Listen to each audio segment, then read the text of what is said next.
एक बार फिर आप सभी का आपके अपने चैनल स्टडी फॉर एसएससी में। गाइज एज पर कैलेंडर हम लोग वेट कर रहे थे 17 तारीख का, जहां पर एसएससी एमटीएस की वैकेंसी अनाउंस होने वाली थी, नोटिफिकेशन रिलीज होने वाला था। तो दोनों ही चीज़ें हो चुकी हैं, एक दिन का डिले हुआ और कल यानी 18 तारीख की आधी रात को नोटिफिकेशन जो है वो एसएससी वालों ने अपलोड किया अपने वेबसाइट पर। अब दिन रात काम कर रहे हैं, शायद यहाँ से कुछ बदलाव लाने की उम्मीद है और बदलाव काफ़ी कुछ हुआ है इस नोटिफिकेशन के अंदर। डिटेल जानकारी मैं आप लोगों को शाम तक प्रोवाइड करूंगा। अभी जो इंपॉर्टेंट चीज़ें और बातें हैं वो अभी आप लोगों को मैं बता दे रहा हूं और अपडेट कर दे रहा हूं कि नोटिफिकेशन कल रात को अराउंड 11-12 बजे के आसपास रिलीज हो चुका है। ठीक है, नोटिफिकेशन की डेट जो 17 तारीख थी उसकी जगह 18 तारीख को नोटिफिकेशन आया है और 17 तारीख को नेक्स्ट मंथ में यानी फरवरी में इसकी लास्ट डेट होने वाली है। और एग्ज़ाम कब होगा? एग्ज़ाम होने वाला है आपका अप्रैल में, जो कि 2023 के अप्रैल में। यानी आप यहाँ से देख लो कितना आपके पास टाइम बचता है, फरवरी, मार्च और हाफ अप्रैल, यानी अराउंड 2 से 3 मंथ का टाइम आप लोगों के पास में बचता है। और इसमें वैकेंसी तो इंक्रीज़ है आपकी, बहुत ज़बरदस्त वैकेंसी। और साथ ही साथ जो सेकेंड चीज़ है वो ये कि जो आपका डिस्क्रिप्टिव का एग्ज़ाम हुआ करता था वो एग्ज़ाम यहाँ पर नहीं होगा, जिसकी वजह से डायरेक्ट टायर 1 के बेस पे आपका सिलेक्शन होने जा रहा है और टायर 2 नहीं हो रहा। पहले क्वालिफाइंग नेचर का होता था तो कुछ बच्चे उसमें आउट हो जाते थे और उसके बाद जो आपका सिलेक्शन का प्रोसेस हुआ करता था उसके अंदर भी 2 से 3 महीनों का डिले हो जाया करता था। तो अब वो टाइम भी बचेगा और 3-4-5 महीने के अंदर मैं उम्मीद करता हूं कि आपकी जो वैकेंसी वो फिलअप हो जाएगी, जो बच्चे सिलेक्ट हुए हैं उनके लिए। अब वैकेंसी कितनी है? तो वैकेंसी यहां पर एसएससी ने बताई है 10,880 और हवलदार की 529, यानी आप देखोगे तो 11,000 से ज़्यादा वैकेंसी अप्रॉक्स अभी एसएससी ने डिक्लेयर कर दी है। और जैसा कि ट्रेंड हम लोग देखते हैं कि आने वाले टाइम में ये वैकेंसी बढ़ेंगी, अगर नहीं भी बढ़ती हैं तो फिर भी 11,000, इसके पहले 3 से 3,500 और 7,000, 8,000 इस तरह का जो ट्रेंड था वो चला आ रहा था एसएससी एमटीएस की वैकेंसी का। लेकिन जिसमें बहुत बदलाव हुआ है, इसके पहले जो सीएचएसएल का एग्ज़ाम हुआ, नोटिफिकेशन था, उसके अंदर भी इन्होंने चेंजेस किए थे। और साथ ही साथ आज जो एसएससी एमटीएस की वैकेंसी आई है उसके अंदर भी एक तो वैकेंसी भी इंक्रीज़ हुई है और एग्ज़ाम पैटर्न भी इन्होंने चेंज कर दिया है। और जो टायर 1 का एग्ज़ाम होना है उसमें भी कुछ चीज़ें क्वालिफाइंग करके रख दी गई हैं, यानी आपका सिलेक्शन होने वाला है अब यहाँ पर इसके इंग्लिश के और जीए के बेस पे। और जो बचता है आपका रीजनिंग और कॉन्ट, तो इसका क्या होगा सर? तो इसमें आपका सिर्फ क्वालिफाइंग नेचर होगा। तो बैड न्यूज़ उन बच्चों के लिए है जो रीजनिंग और मैथ्स में आउट ऑफ ला रहे थे और इंग्लिश और जीए को किसी तरह से क्वालिफाई कर रहे थे। अब जो बच्चे इंग्लिश मीडियम के हैं या जिनकी इंग्लिश अच्छी है और जीए पर उनकी अच्छी कमांड है, वो बच्चों के लिए इजी हो गया है, क्योंकि रीजनिंग में जो आउट ऑफ मार्क्स बच्चे लेकर आया करते थे एमटीएस की, अमूमन जो रीजनिंग है वो ईजी हुआ करती थी, मैथ्स भी ईजी हुआ करता था। तो अब वो सिर्फ क्वालिफाइंग नेचर का होगा।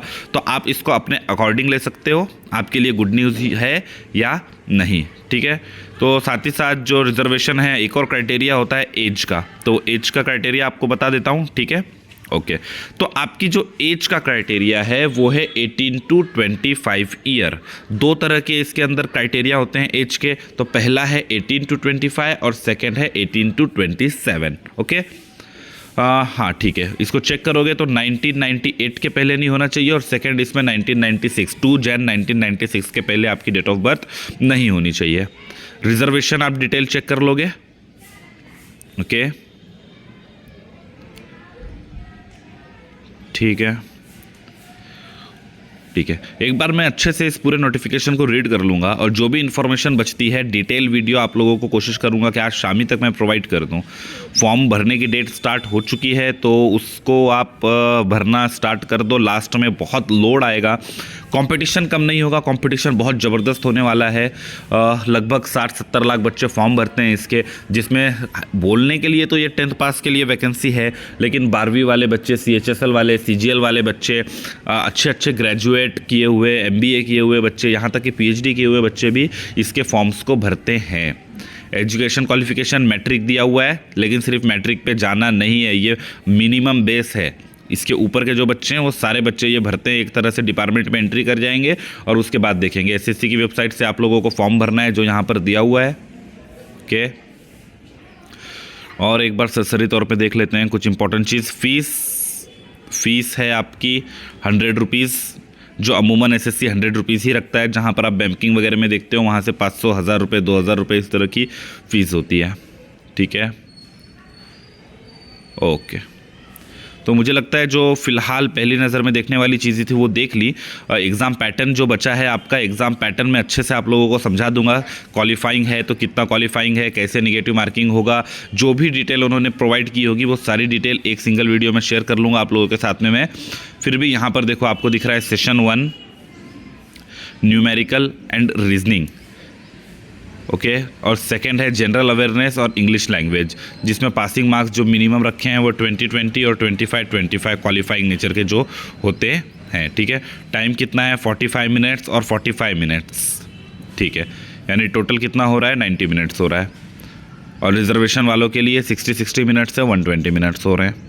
ओके, सिलेबस दिया हुआ है, स्क्रीनशॉट ले सकते हो इसका। थोड़ा सा जूम कर देता हूँ मैं। ठीक है, ओके।